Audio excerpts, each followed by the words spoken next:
ના અર્થે અહીંયા એમણે એક પેનલ બનાવી છે અને એ કૌભાંડને બેંકને કૌભાંડ મુક્ત બનાવવા માટે આ પેનલ બનાવી છે.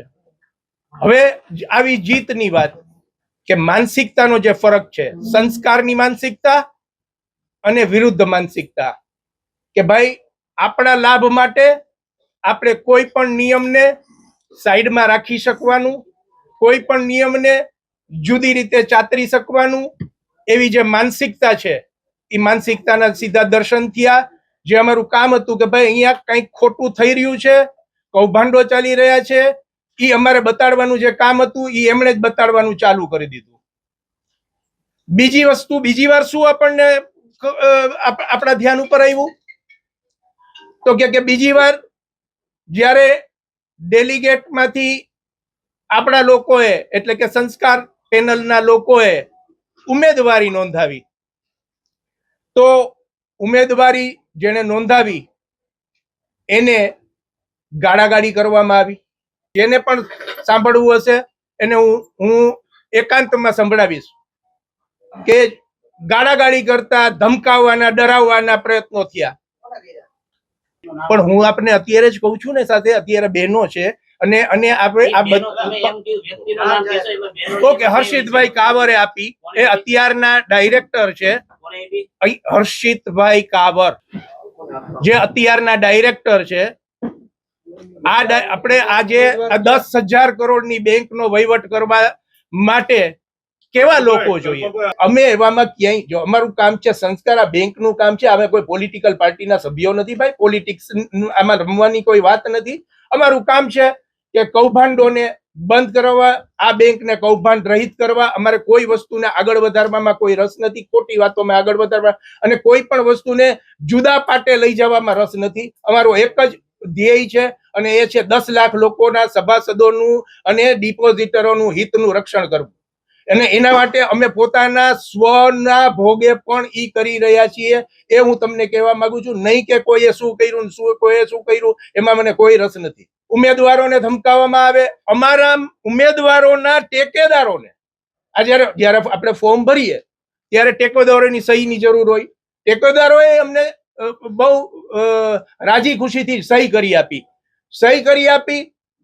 પછી એમને ખબર પડી કે ઓ ટેકેદારો આ છે, એમના ઘરે પહોંચી ગયા.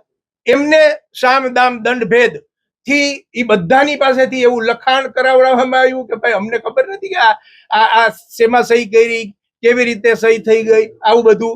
પરંતુ આ સાચી વાત કલેક્ટરે માન્ય રાખી કે નહીં ભાઈ, સહી તો સાચી છે અને એમાં પાછળથી આવું કોઈ પણ લખાણ ચાલી ન શકે અને દરેક ઉમેદવારોના ઉમેદવારી પત્ર મંજૂર રહ્યા. જોવાની ખૂબી માનસિકતાની છે.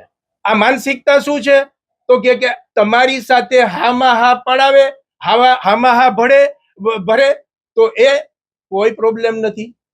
અને જો તમે સામા થયા, તમે ખોટો બાબતમાં પણ સામું બોલ્યા, તો સામે કોઈ હોવા જ ન જોઈએ, સામે કોઈ ઉભા જ ન રહેવા જોઈએ. આ ચૂંટણીમાં કોઈ સામે કોઈ પક્ષ જ ન હોવો જોઈએ. તો આવા બધા ગોબેલ્સ પ્રચારો આપણે બોલી એ જ સાચું અને સામે કોઈ પણ બોલે એ ખોટું. હું એમ કહું છું કે ભાઈ આપણા ઘરમાં ક્યારેક કોઈ ચોર છુપાયો હોય તો આપણે પણ આપણા ઘરમાં કોઈ કિંમતી સામાન નહીં લઈ આવી. તો જ્યારે આપણે કહીએ છીએ, અમે બધા ભેગા થઈને કહીએ છીએ કે ભાઈ ચોરની સામે યોગ્ય પગલા ભરો, તો પણ ભરવામાં આવતા નથી. શું દર્શાવી જાય છે? તો આમાં અમે પાછી અમારી નવી જીત થઈ કે ભાઈ એમની માનસિકતા છતી થઈ કે આવા એ લોકો સમાધાનો કરે છે, આવી ગેરબંધારણીય રીતો અખત્યાર કરે છે કે સામે કોઈ હોવા જ ન જોઈએ અને અમારે જે કરવું હોય એ કરીએ. તો વિચાર કરો કે આવું માનસિકતા અમારે જે દર્શાવવામાં અમને વખત લાગી જાત, એ અમને એમનેમ જ દર્શાવી અમે સૈકા અને એમાં અમારી જીત થઈ છે. હવે અમારી તો વાત એક જ છે કે જો અમે જીતશું તો અમે તરત જ પગલા લેશું, પણ અમે હારશું તો અમારી લડત અહીંયા પૂરી નથી થઈ જતી ભાઈ.